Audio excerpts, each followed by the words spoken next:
no fundo, Tuco, por favor, coloca a minha apresentação aí. Obrigadão. Gente, boa tarde. Muito obrigada por estarem aqui. Quero agradecer o Festival de Clube de Criação por ter convidado eu e todas essas pessoas maravilhosas para participar. Pega para mim esse. Obrigada. Obrigada muito pela presença de vocês aqui. Hoje a gente vai estar aqui falando sobre a representação quase sempre tóxica das mulheres nos games, falar de protagonistas, programadoras, jogadoras e por aí vai, nesse cenário que é incrível, mas que traz muitos desafios dentro da nossa vida. Show! E agora eu vou me apresentar um pouquinho melhor para vocês e deixar todo mundo se apresentar também. Meu nome é Beatriz Coutinho, eu tenho 27 anos e hoje eu sou repórter do IGN Brasil, que é o maior site de games aqui do Brasil, aqui do país. Lá a gente faz cobertura de tudo, faz review de jogo, cobre campeonato, fala sobre muitas das jogadoras que vão aparecer aqui hoje nessa apresentação.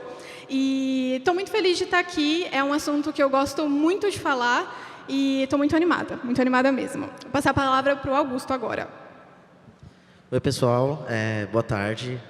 Eu sou Augusto, eu sou fundador da Women Up Games, né? Eu sou homem trans, então não estranho de eu estar nesse painel aqui. Outra coisa também que é importante falar, eu estou de óculos escuros porque eu fiz uma cirurgia ontem, então está bem complicado ficar na claridade, então não é estranho também eu estar de óculos escuros.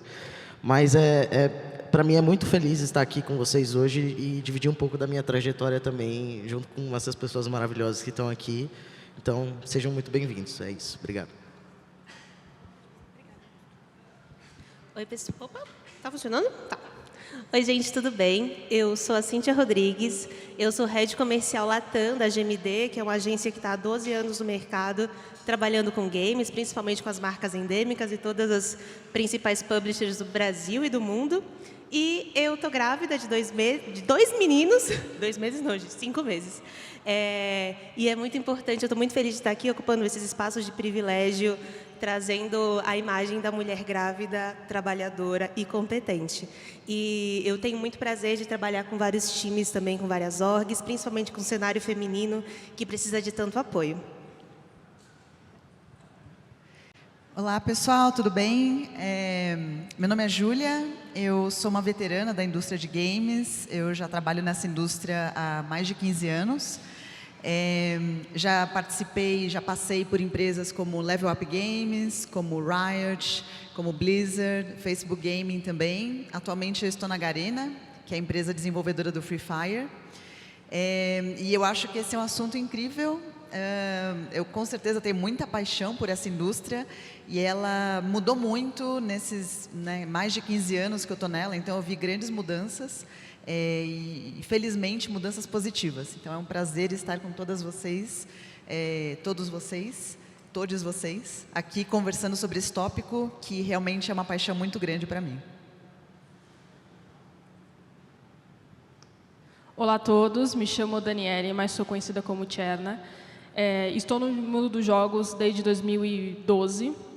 Estou atualmente pela INTZ há 4, 5 anos. Jogo Rainbow Six Siege, mas estou profissionalizando pelo Valorant e faço live. Tenho entre 17 e 18 conquistas no Rainbow Six Siege e por aí em diante. Oi, gente, bom dia. Me chamo Tainara Júlio, mais conhecida como Tai. Sou jogadora profissional de Rainbow Six pela W7M. Tenho 21 anos, faço algumas lives às vezes, mas meu foco mais é ser jogadora. E é isso. Yay, obrigada, gente. Obrigada por se apresentarem, todas as pessoas maravilhosas. E antes da gente começar a nossa conversa de fato, eu queria passar um contexto para vocês de como o marketing criou a falácia de que videogame é coisa de menino. Todas essas imagens que vocês estão vendo aqui, a galera mais no fundo, acho que tem outros painéis também, todas essas imagens são de publicidades, de propagandas de videogames antigos. Então, ali na primeira, a gente tem uma família ali jogando um jogo novo do Atari, no meio, Atari de novo, um casal jogando Pac-Man. E aqui, nessa última, a gente tem até um Bible Video Game Brings Fun Home, Videogames bíblicos trazem alegria para casa. E em todas essas imagens, em todas essas publicidades, a gente pode ver a presença de mulheres e de como os jogos eram muito, quando a gente fala de publicidade, né, de como os jogos eram muito voltados para a família. Então, toda vez a gente tem, a gente não tinha um foco ainda muito grande em trazer necessariamente a questão do homem somente quando a gente estava falando de publicidade para games. Isso foi antes de 1980, porque depois disso o mercado de videogames ele vai passar por um movimento chamado o crash dos videogames, no qual ele perde força, as pessoas não veem mais tanta inovação assim nos jogos que estavam sendo lançados, e a Nintendo, né, a dona aí de Mario, Zelda e tantos outros personagens que muitas vezes fizeram parte da nossa infância e que fazem parte da nossa vida até hoje, né? A Nintendo cria o conceito do videogame como brinquedo. Então ela fala, videogame por videogame não está vendendo, então vamos chamar de brinquedo, porque brinquedo nunca sai de moda. Brinquedo é presente para Dia das Crianças, brinquedo é presente para Natal, para aniversário, para outros tipos de comemorações. Então, a gente passa a ter essa mudança dentro do mercado mesmo. Isso vai fazer com que dentro do mercado de brinquedos, né, que é um mercado mais à frente do mercado de games na época, a Nintendo vai fazer publicidade e ela vai precisar definir um público-alvo, né, para os brinquedos, né, para os videogames dela chegarem nas pessoas. Organizando campeonatos e outros tipos de eventos, eles notam que há uma presença um pouco maior, um pouco maior de homens, o que não significa que não houvessem mulheres, e eles falam, então, a partir desse momento, a gente passa a definir o nosso público como meninos de 5 a 10 anos. E é por isso que a gente não tem um Game Kids, nem um Game Girl, mas sim um Game Boy. Show. Quem conta essa história para a gente é a jornalista Tracy Lin, que escreveu um texto para o Polygon chamado No Girls Allowed, que em português significa garotas não são permitidas. Então, com a Nintendo trazendo esse movimento para dentro do mercado de games, tem uma fala muito interessante dentro desse texto de uma programadora e produtora que foi entrevistada por essa jornalista, em que ela fala: a inexistência do público era uma profecia autorrealizável. Então, a partir do momento em que a Nintendo fala, não tem meninas aqui, sendo que tinha. Não tem meninas aqui, elas não são a maioria, então esse mercado não existe para elas. Então, eles moldam o mercado para que ele passe a ser só para meninos, né, só para homens, e é desse jeito que o marketing basicamente estragou as coisas para a gente nesse mundo. O impacto da construção social do que é ser mulher na sociedade, né, vai fazer com que a gente tenha uma série de consequências, como menos incentivo em áreas ligadas a homens cis, então, a mulheres na tecnologia, em outras áreas do tipo. A gente vai ter um aumento muito grande de ataques de ódio, de assédio, de menos representatividade, de salários e premiações mais baixas, quando a gente está falando do cenário feminino de games, né? Show.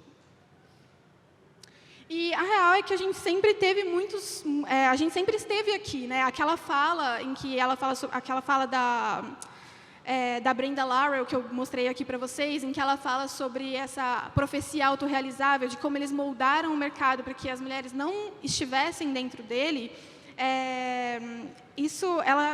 A Brenda, né, ela tinha um estúdio, ela trabalhava na Atari na época, e ela saiu de lá para poder montar o estúdio dela. E ela fala que ela foi muito desencorajada na época. As pessoas falavam, mas não existe um mercado de game para meninas, por que você vai desenvolver isso? E ela tentou lutar muito pelo que ela acreditava e conseguiu. Ela chegou a, inclusive, vender o estúdio dela depois de muito sucesso para a Mattel. E a real é que essa é uma das provas de que nós, mulheres, sempre estivemos nesse cenário. Infelizmente, só a gente tem que lidar com muito mais obstáculos do que os homens lidam. Então, dentro dos esportes, por exemplo, a gente tem Rebecca Heinemann, que é uma mulher trans, que é reconhecida como a primeira pessoa campeã de um campeonato de videogame. A gente tem grandes estúdios criados por mulheres, mulheres desenvolvendo jogos nas mais diversas áreas, seja com programação mesmo, ou trilhas sonoras e vários outros aspectos dos jogos. A gente tem também muitos e muitos projetos que escancaram a desigualdade e, basicamente, o ideal, né, que a gente espera que não seja uma utopia, é de que a gente possa apenas jogar e trabalhar sem ter que fazer todo esse esforço para chegar nos lugares onde a gente chega.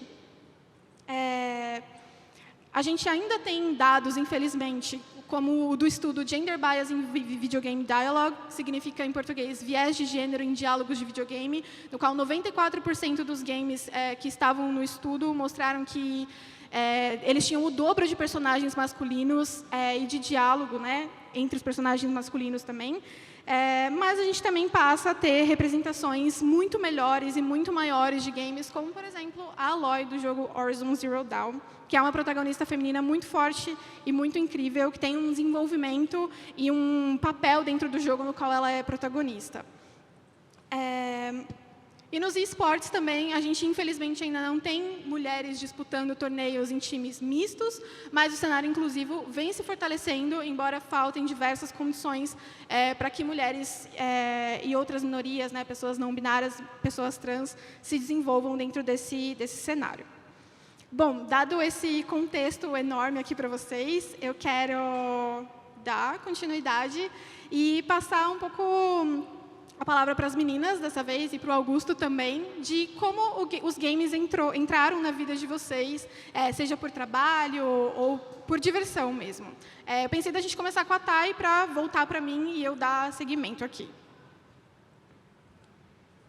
Então, eu comecei nos games desde novinha, acho que desde os 7, 8 anos de idade, que meu pai e meus irmãos...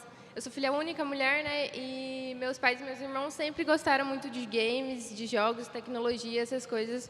Então, tipo, eu sempre gostei e fui jogando junto. O meu primeiro jogo foi Guitar Hero, que eu joguei. Guitar Hero.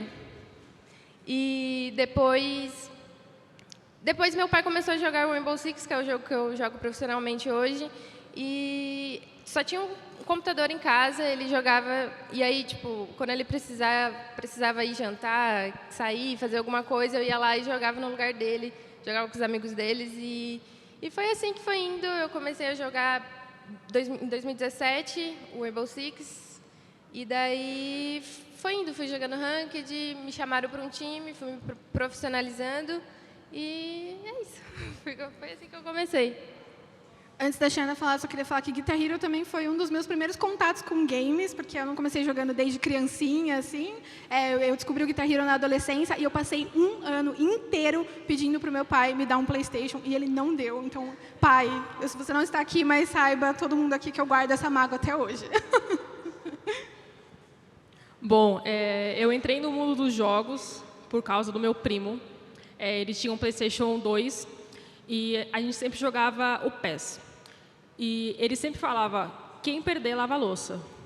E eu falava, eu não vou perder. Eu sempre ganhava. E ele ficava muito bravo. Mas é a vida.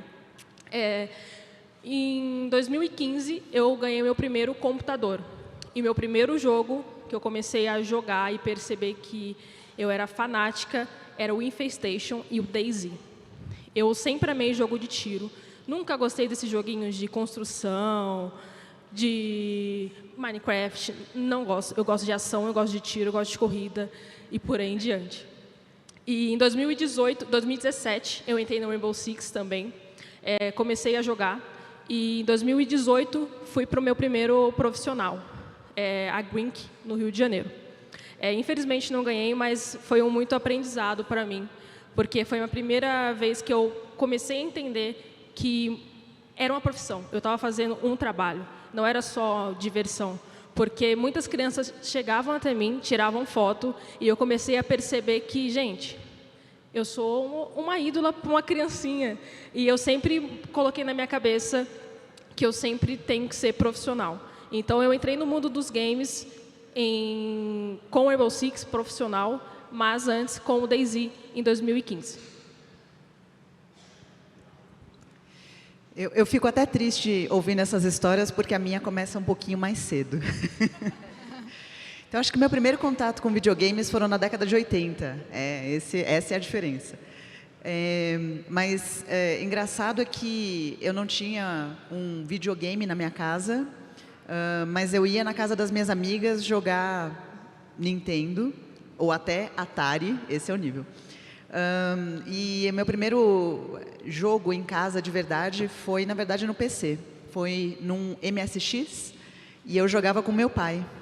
E era uma experiência muito, muito boa, né? Eu sempre gostei muito daquele momento com meu pai. E eu não parei de jogar desde então e sempre gostei muito mais de jogar no PC do que em qualquer outra plataforma. Eu tive um Game Boy daquele clássico que apareceu aqui, e o máximo que eu tive de acesso a videogame mesmo, a consoles, foram os portáteis, né? E eu, basicamente, passei a minha adolescência toda jogando games, que foram só melhorando, e quando a internet virou uma realidade, eles passaram a ser online. E é incrível porque eu sempre fui uma pessoa que dedicou muito tempo de hobby, né, muito tempo de lazer a videogames, mas nunca passou pela minha cabeça que isso pudesse ser uma carreira, porque basicamente não existia essa oportunidade na época onde eu estava tomando a decisão sobre a minha carreira, né? Não existia nenhum curso de games no Brasil, não existiam empresas de games, os jogos não eram traduzidos para o Brasil, eles não tinham formas de monetização para a nossa moeda, e era uma experiência distante, era uma experiência importada. Então, não havia uma carreira, não havia uma aspiração. É claro que isso não impediu as empresas de começarem a aparecer, e foi muito por acaso, na verdade, que eu parei na minha primeira empresa, que foi a Level Up Games, que trazia alguns jogos, foi uma das primeiras publishers aqui no Brasil, e trouxe Grand Chase, Ragnarok Online, né? Vocês devem ter talvez ouvido ou até jogado alguns desses jogos. E eu parei lá sem querer, eu era recém-formada, não fiz nada relacionado a jogos, eu sou biomédica de formação, na real. E eu achei que ia ser uma coisa temporária, vou ser bem sincera. Eu falei, uma oportunidade legal aqui de ser Game Master, nem existe mais esse cargo. Ser Game Master e passar um tempo aqui jogando, ganhando dinheiro, né? Poxa, eu quero pagar minhas contas. E me surpreendeu muito porque eu me apaixonei completamente por esse universo e não larguei mais e basicamente entendi que poderia ser uma profissão. É claro que desde então eu vi muitas mudanças acontecendo e felizmente o Brasil também tornou-se uma formação de profissionais. E nós temos agora vários profissionais que estão, inclusive, trazendo suas histórias, mas essa parte eu deixo para depois. Era só para falar como games realmente me surpreenderam, se tornaram parte da minha vida de um modo muito inesperado. Bom, falando pessoalmente, o meu primeiro contato com o console foi com o Master System 3, aqueles que dão choque, sabe? Todo enferrujado, quando você vai conectar na televisão. Anos 90, saudades. Logo depois, eu tinha também um Game Boy paraguaio, aquele que diz que tem 1001 jogos, mas tem tipo uns 20, mais ou menos, todos iguais. Épocas das lan houses, fui crescendo, comecei a me interessar bastante por CS. Mas eu percebia que eu não tinha tanta habilidade quanto os meninos. Isso até puxa também o assunto do nosso painel, porque minha mãe só me deixava ir lá 1 hora durante a tarde, enquanto estava claro. E enquanto isso, os meus colegas meninos, eles tinham a liberdade de ir nos corujões, lugar que eu não era bem-vinda, porque, putz, um lugar escuro, cheio de menino, passando a noite, não é um lugar bem-vindo para mulheres, né? Então, isso, lá atrás, fez com que eu tivesse menos habilidades do que eles. E, enfim, hoje eu não consigo jogar CS tão bem, porque eu não tive as mesmas horas de treino e mesmos acessos que eles. E, enfim, isso hoje, quando eu trabalho com times de CS femininos, me dá uma vontade a mais de trazer muito dinheiro para elas, muito patrocínio para elas, falar com muitas marcas. E, enfim, hoje eu sou publicitária, por isso que é o meu trabalho, mas, assim como a Gil também, eu entrei em outra faculdade, nada a ver. Eu fazia física antes de vir para a faculdade, de vir para a comunicação, e lá eu aprendi a jogar League of Legends. Então, até hoje, eu sou uma pessoa louzeira, com muito orgulho, e é muito interessante também resgatar esse passado, né, da Cíntia, que lá atrás começou a jogar League of Legends. E hoje, através do meu trabalho, eu vou frequentemente na Riot Games fazer reuniões de negócios. Então, é algo muito que como que eu cheguei aqui, né? Através de muito trabalho, mérito próprio. Meninas, não esqueçam, a gente trabalha bastante e tudo que chega, todas as oportunidades que chegam para a gente é porque a gente merece e porque a gente cavou e trabalhou muito para isso. Gente, eu sou apaixonada por League of Legends, esse é o rolê, mas eu adoro assistir mulheres jogando qualquer coisa, seja pebolim, estou lá vibrando e super vidrada, torcendo muito pelo nosso cenário. Bom, gente, vamos lá. A minha história começou um pouco parecida com a sua. Eu comecei também com videogame lá no Master System, então também acaba, né, falando um pouco aí sobre a minha idade, anos 90 aí. Jogava também no Windows 95, quem nunca jogou no Windows 95, não é mesmo? E eu sou um filho único, né? Então, antes mesmo de eu me entender como uma pessoa trans, então eu passei por várias coisas muito semelhantes, né? De ter contato com o Lan House e não poder, né, participar do Corujão, de ser uma pessoa mais isolada, né, de certa forma. Então, a gente jogando ali, a gente tinha um preconceito também dos meninos, enfim, falando, não, não vou jogar com você, é como se a gente fosse, né, café com leite, essas coisas todas. Comecei jogando, sempre gostei de FPS também, então comecei a jogar o CS lá desde 1.5, né, e não me profissionalizei nisso porque, né, não fui atrás, mas eu gosto muito, é um dos jogos que eu mais jogo hoje em dia ainda. Então, hoje, né, a felicidade de uma pessoa adulta é o quê? É ter todos os consoles em casa. Então, eu fiz isso por mim, então eu tenho todos os consoles em casa hoje, né, que eu posso jogar, tal, mas ainda assim não é uma coisa fácil, né? Então, a gente está aqui hoje, mas teve muita coisa ainda que eu tive que muito correr atrás. Então, uma das coisas que o meu contato com videogame, na verdade, ele surgiu muito novo, mas quando eu fui, né, sendo adolescente e tudo mais, eu acabei observando ao meu redor que eu quase não tinha amigas que jogavam, né, e que também não tinha muita representação ali, representatividade em geral, dentro do mundo de desenvolvimento de games também, né? Então, eu estudei um tempo desenvolvimento de games, né? Acabei me formando nisso, me formei em engenharia depois, mas ainda assim eu fazia isso pela comunidade. Então, eu acabei fundando a OMNUP lá em 2014, desde 2011 eu faço palestra, então falo sobre isso. E era muito difícil, porque hoje a gente está em 2023, né? Hoje a gente tem acesso a muita coisa, mas lá atrás, se pensar quase 10 anos atrás, né, a gente quase não tinha campeonato, quase não tinha representatividade em geral, né, da gente chegar num evento e chegar e ver alguma palestrante falando sobre isso, né, e de ter um painel sobre esse também. Então, enfim, a minha história começou lá atrás com Sonic. Infelizmente, meu Master System nunca me deu choque, mas eu compartilho dessa mesma coisa, assim, que era... foi uma época muito diferente, que hoje a gente está conseguindo, né, olhar toda essa transformação e com muita felicidade, né, de ver que hoje a gente está chegando muito mais longe de todas as coisas que a gente plantou lá no comecinho. Bom, a minha história com videogames começou um pouco diferente. Assim, eu não tive nenhum acesso a games quando eu era criança. No máximo um CD-ROM ou outro, assim, que meu pai comprava para mim, pirata também. O Brasil tem um histórico em relação a isso, quando a gente está falando de games e de outras coisas também. E aí, como a Thay comentou, né, a primeira coisa que chamou a atenção dela foi o Guitar Hero. Uma vez eu tive a oportunidade de jogar no console de outra pessoa também, amigo do amigo do amigo do amigo, e eu fiquei completamente apaixonada. Fiquei um tempão implorando para o meu pai me dar um PlayStation para eu poder jogar em casa. Acabou não rolando. E depois disso, eu também passei muito tempo sem ter contato com games. Voltei a ter contato perto do fim do ensino médio, mais ou menos, que foi quando eu conheci meu marido, namorado na época. Ele me apresentou o Hearthstone, da Blizzard, e logo em seguida o LoL, da Riot também. E aí eu também me tornei essa pessoa LoLzeira, mas eu não tinha orgulho não, viu, Cíntia? Porque quem joga LoL sabe que é um jogo que puxa a gente lá para o fundo do poço. Mas eu me diverti muito e...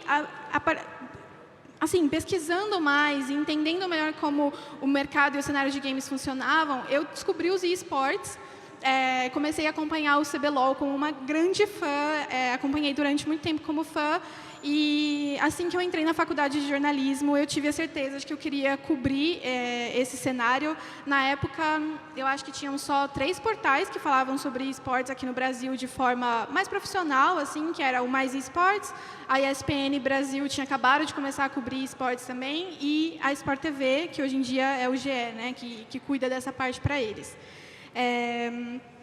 Eu ia comentar algumas coisas que vocês falaram antes da gente partir para o próximo tópico. Opa! Ai, certíssimo, obrigada.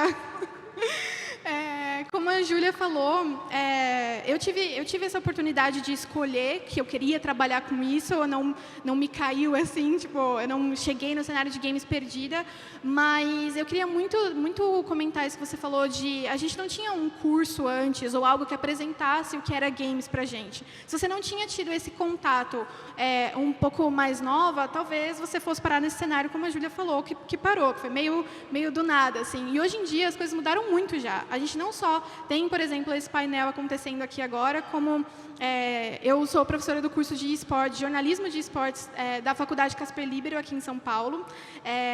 Tem outros jornalistas também que já deram cursos sobre esse tema, como, por exemplo, o Xande Teixeira, que hoje é o coordenador da Coordenadoria Geral de Esportes e Games do Rio de Janeiro, mostrando aí que o governo do Brasil também está reconhecendo o potencial de games e esportes. E ele fala muito também sobre a presença feminina no meio, então isso é muito importante. Eu já vi serem criados também cursos para pro players, mais voltado para o LoL, mas eu sei que existem para outros jogos também. Então, as coisas cresceram muito e hoje em dia é muito mais tranquilo, eu diria, uma garota ter acesso a esse tipo de coisa mais nova, o que é muito importante. Vocês comentaram aqui, o próximo tópico que eu queria trazer é primeiras vezes sentindo incômodo ao jogar. E vocês comentaram algumas coisas aqui ainda, o Augusto e a Cíntia falaram sobre não poder participar de um corujão de CS, por exemplo, que acontecia, como assim falou, de noite numa lan house escura, cheia de homem, que pai nenhum, né, provavelmente deixaria uma menina participar. A MD, que é uma jogadora incrível de CS, que hoje em dia é caster, fala muito sobre isso. Eu tive a oportunidade também de trabalhar com a Bárbara Gutierrez, que foi minha chefe durante muito tempo, e ela também fala que ela falava, eu estou indo na casa da minha amiga, mãe, e ia lá para a lan house para poder jogar. Então, eu queria comentar também, a primeira vez que eu senti um incômodo maior, quando eu estava jogando, foram nas minhas experiências com League of Legends, que foi o primeiro jogo com chat, né, com chat online ali, para a galera, enfim, conversar enquanto estava jogando e tal, em que eu tinha um nick que podia ser lido como feminino por muita gente. Eu já fui xingada muitas vezes, mas não é sobre isso e não está tudo bem, mas, de certa forma, eu conseguia ignorar, ou então acabava partindo para outros recursos, como jogar só com os meus amigos, com as minhas amigas, com o meu namorado, que não é o certo, né? A gente devia se sentir confortável, mas, infelizmente, não é o que acontece. Mas acho que um dos meus principais incômodos também era em relação às personagens. Quem joga LoL sabe que tem muitas personagens que estão praticamente nuas dentro do jogo. É uma coisa muito desconfortável. É óbvio que, sei lá, tem várias como chama, personagens, por assim dizer, gostosonas, que a gente olha também e fala, pô, eu quero jogar com a Bayonetta, entendeu? Porque ela bate com o cabelo dela, basicamente. Mas, querendo ou não, ver isso toda hora cansa também. É uma coisa extremamente cansativa e desrespeitosa também enquanto a gente está jogando, enquanto a gente está conversando com outras pessoas. E aí eu queria saber de vocês também. Acho que vocês comentaram um pouquinho mais. Vou deixar para a Ju e para a Sherna e para a Thay falarem um pouquinho mais disso. Então, nossa, até hoje, toda partida que a gente puxa, toda partida que a gente puxa uma ranked, tem lá o chat, os caras falando besteira, toda partida tem, independente de, tipo, eu já jogar isso profissionalmente, já ter ganhado vários títulos e mesmo assim não muda nada, não faz diferença nenhuma. Eles vão estar xingando, vão estar falando besteira.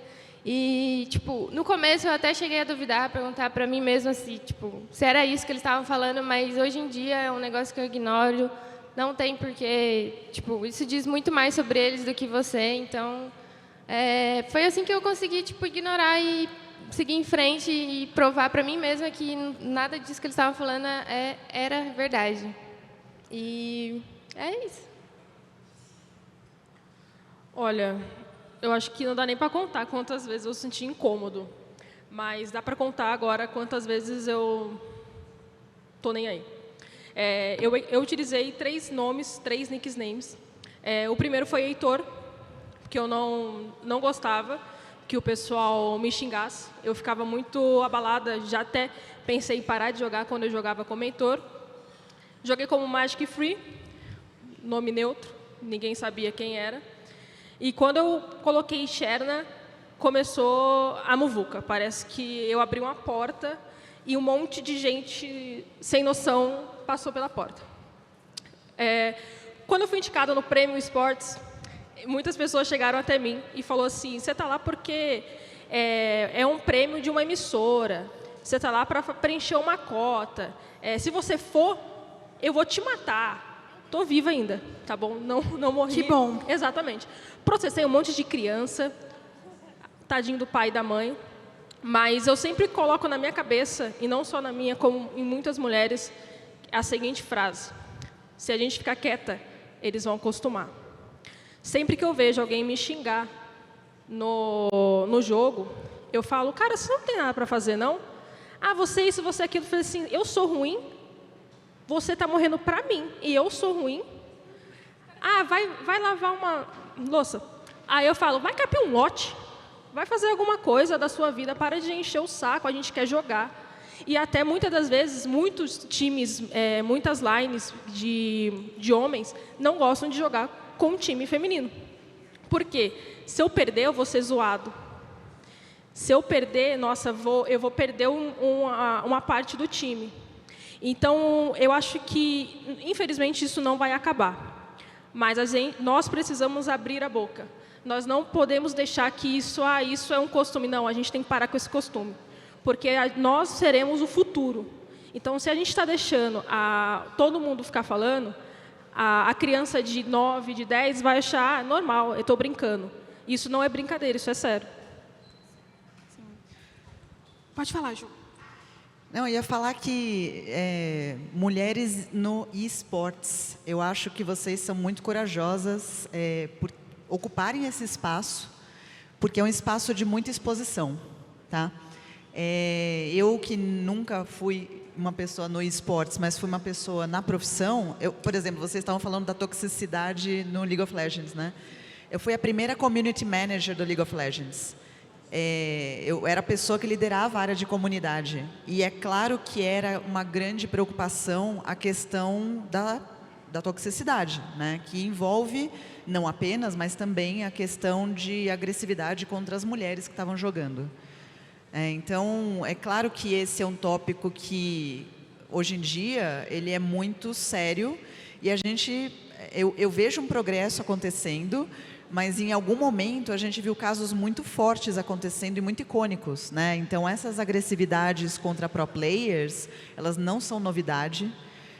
A gente já viu várias agressividades contra jornalistas de games também acontecendo. E é engraçado de um jeito triste, né? Mas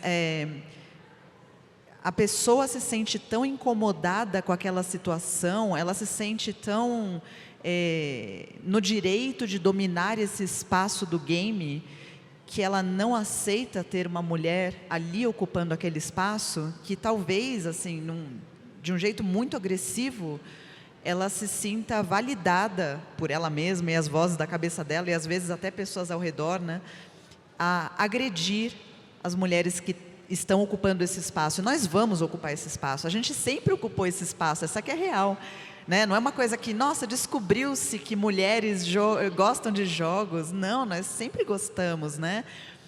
Mas coisas do tipo ameaças de morte, mandar um rato morto para uma jornalista internacional.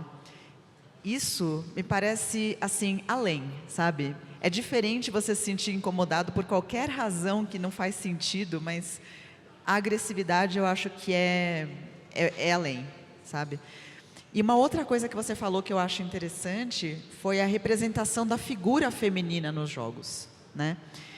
E eu acho que isso é um tópico legal também, porque É claro, eu não sei quem lembra aqui, mas a Sejuani usava um biquíni de pele. Era um biquíni. Basicamente. E a Silvana do World of Warcraft, eu estou dando exemplo de jogos que eu amo, tá? Em empresas que eu trabalhei, mas enfim. Ela também usava um biquíni, né? Ela era uma guerreira. As duas eram mulheres guerreiras. E a gente poderia ficar muito feliz por ver mulheres líderes, guerreiras, corajosas e fortes. E eu quero ver mulheres com essa característica. Mas, por que elas estavam sendo representadas com biquíni, né? Sim. E isso aconteceu, claro, com várias personagens. Eu já pensei, já refleti, já conversei com outras profissionais mulheres sobre essa situação, porque aí vem muito das desenvolvedoras, né? Mas eu acho que a falta de mais mulheres na indústria resultou um pouco nessa situação.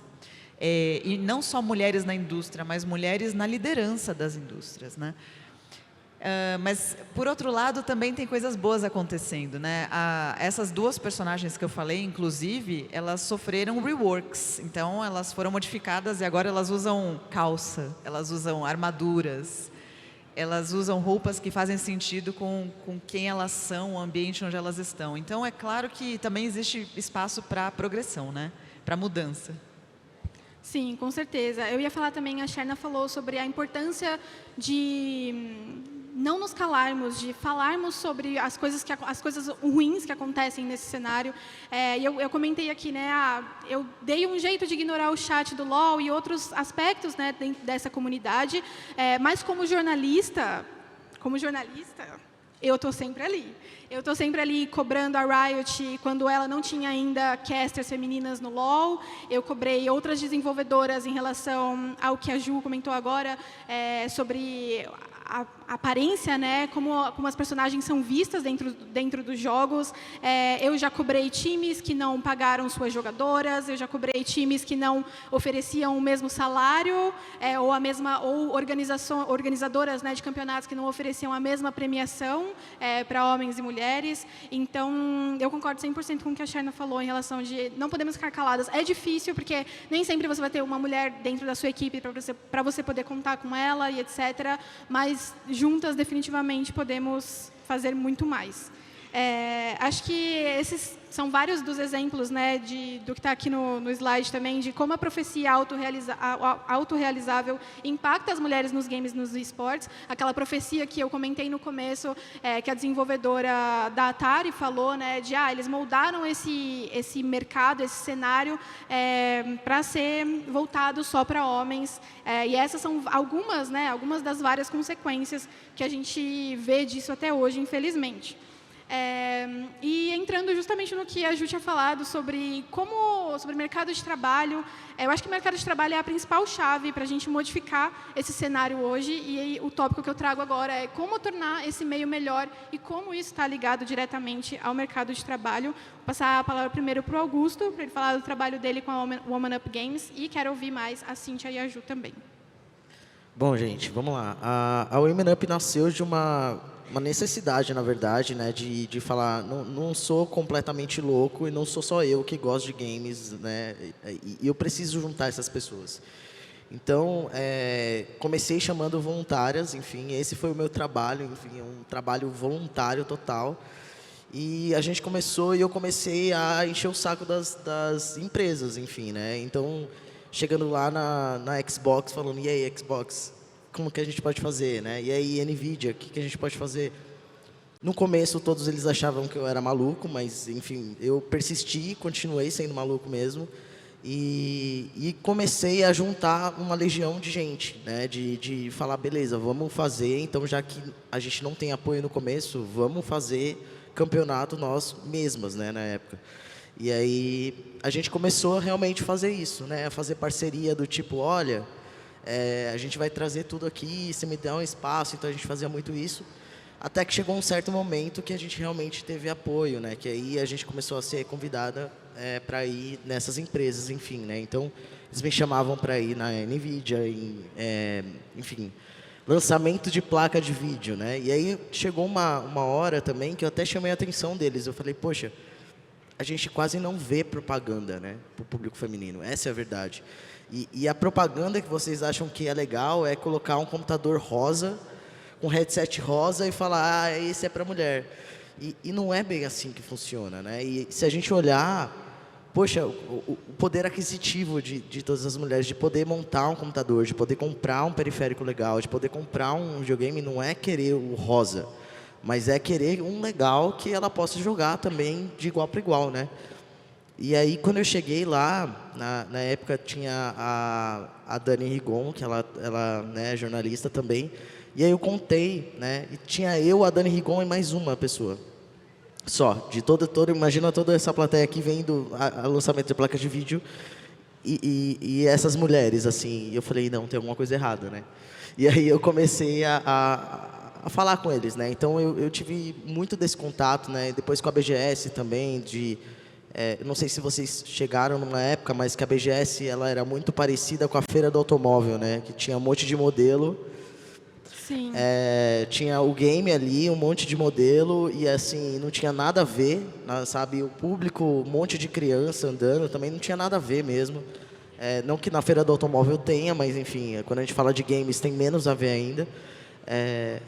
E aí eu fiz uma carta para eles, né, na época e falei o quanto que isso estava afastando, né, as pessoas que realmente gostavam do jogo, né? Eu até comentei, falei, putz, vocês precisam de colocar um monte de modelo para atrair o pessoal para um jogo, é porque realmente o jogo é muito ruim.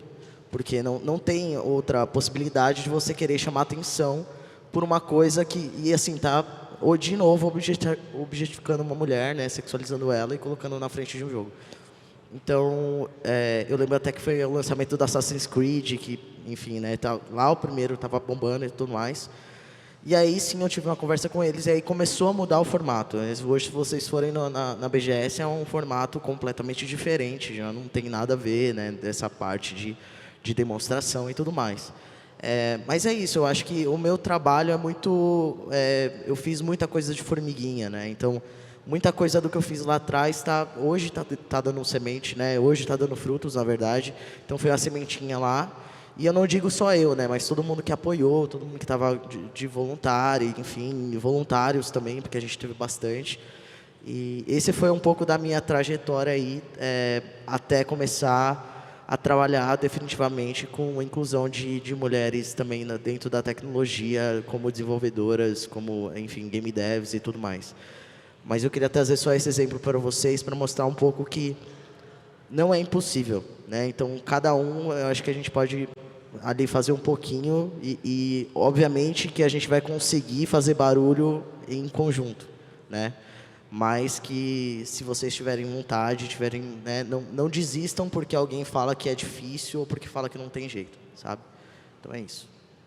Antes de se falar, eu queria só comentar que esse é um legado muito grande, Augusto, da BGS. 2017 foi o último ano em que eu vi mulheres seminuas divulgando jogos em estandes por lá dessa maneira, e me deixa muito feliz saber essa história. Obrigada.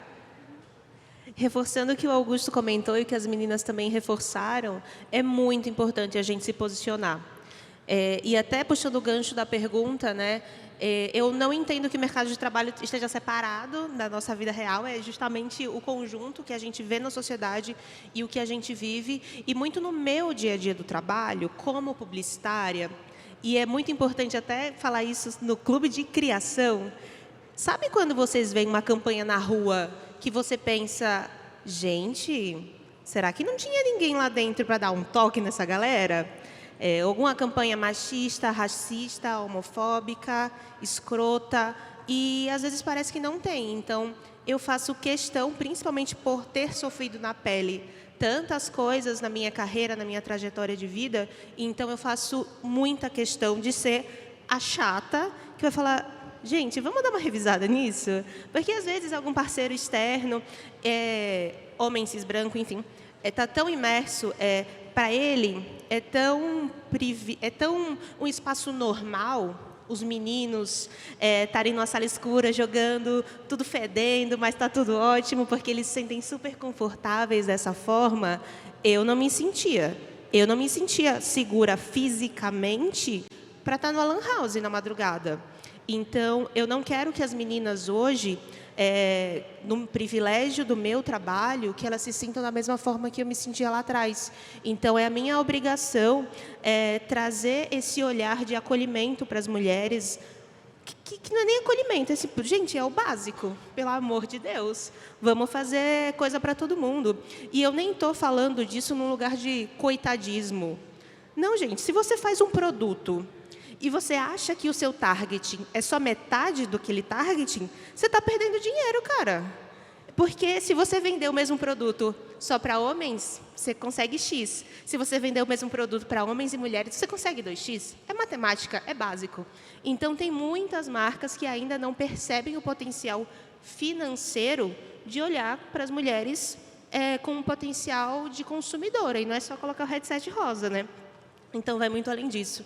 E até puxando o gancho também do que a Ju falou, dos personagens, eu também crio conteúdo na internet e, recentemente, saiu um spoiler que o próximo GTA teria uma personagem protagonista feminina. Gente, eu sofri tanto hate nesse conteúdo. Aqueles clássicos comentários, né, de agora vai ter fogão no GTA, agora vai ter, vamos pilotar fogão, agora vão lavar roupa, agora vai ter trabalhos domésticos sempre ligado à figura feminina. E outro ponto também é o jogo The Witcher, que também tem uma série na Netflix, então é mais fácil todo mundo entender. O personagem principal, né, o Geralt, ele tem uma affair com a personagem que é a Yennefer, que ela é uma maga poderosíssima. Mas aí, outro dia, eu estava zapeando no YouTube e, gente, eu fui impactada por vários conteúdos falando por que a Yennefer é tóxica, por que a Yennefer não merece ser a namorada do Geralt, por que a Yennefer não sei o quê. E, gente, só porque ela é uma mulher livre. Ela tem as próprias decisões, ela é incrivelmente foda e poderosa dentro do seu personagem, dentro das suas magias, muitas vezes até mais forte que o Geralt em algumas fases, enfim. E os meninos, porque são moleques, se incomodam por isso, por ter uma mulher foda. E, gente, na vida real também a gente é foda, né? Em alguns momentos, eu estou gerando pessoas na minha barriga. Os homens não conseguem fazer isso, não. E, principalmente, eu estou muito feliz de ver que tem metade e metade, né? Tem homens aqui também. E, gente, isso é o mais importante de tudo. Porque as meninas que estão aqui, elas vivem na pele. Elas sabem, a gente sabe o que a gente já passou. Então, é muito importante que os meninos estejam aqui, os homens, com a escutativa. E, às vezes, se a gente plantar essa sementinha, né, do que você não seria tão legal fazer no futuro, na sua vida e no profissional, a gente agradece. Definitivamente. Passar para a Ju também. Obrigada, gente.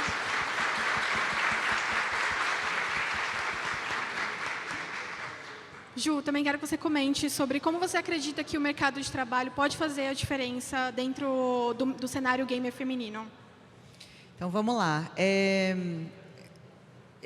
Quando eu comecei, se tinha 10% de mulheres na empresa como um todo, era muito, né? Então, era uma representatividade muito baixa.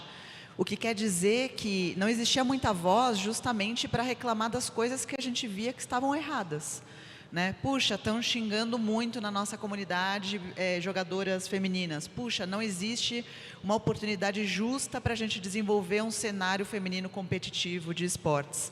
Puxa, o que está acontecendo dentro da própria empresa em relação a assédio, em relação a coisas, né, que deixavam as mulheres que trabalhavam desconfortáveis. Então, a nossa voz era muito pequena, era quase silenciosa, né?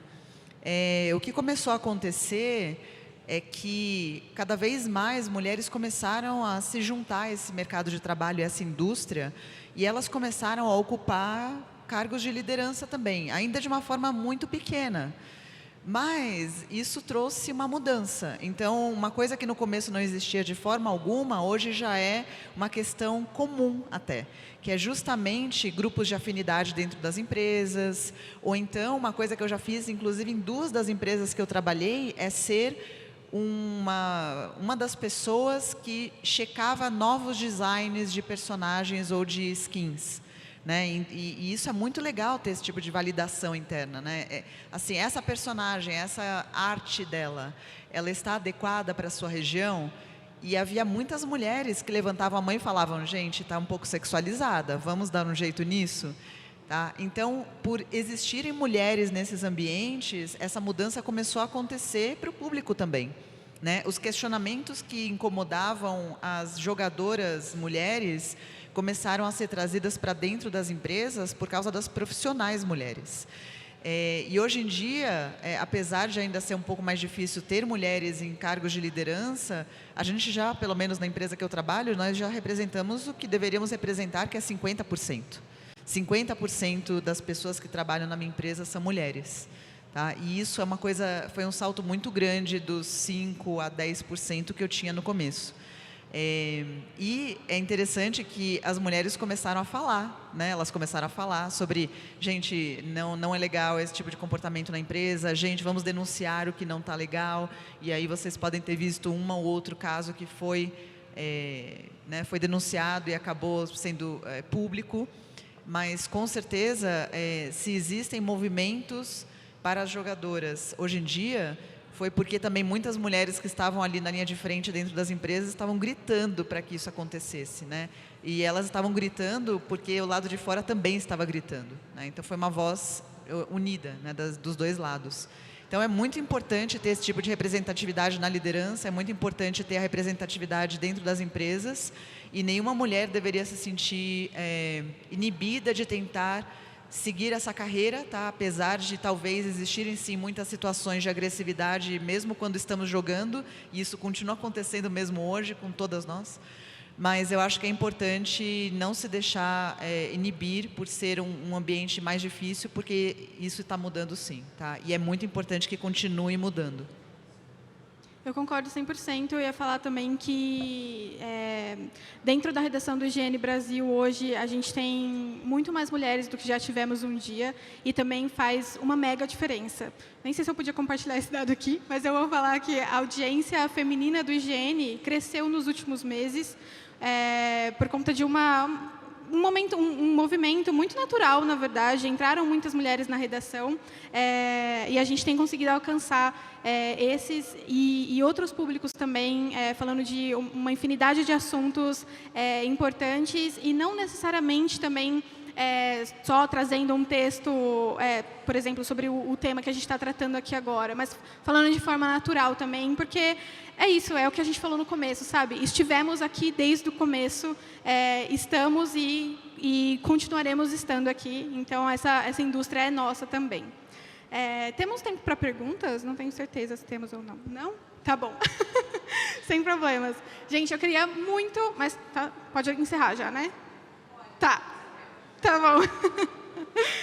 Gente, eu queria muito, muito, muito agradecer a presença de vocês aqui. Eu amei muito a nossa conversa. Já conhecia alguns de vocês antes desse painel e espero que a gente mantenha contato, porque definitivamente foi uma conversa da qual eu amei muito fazer parte. Obrigada.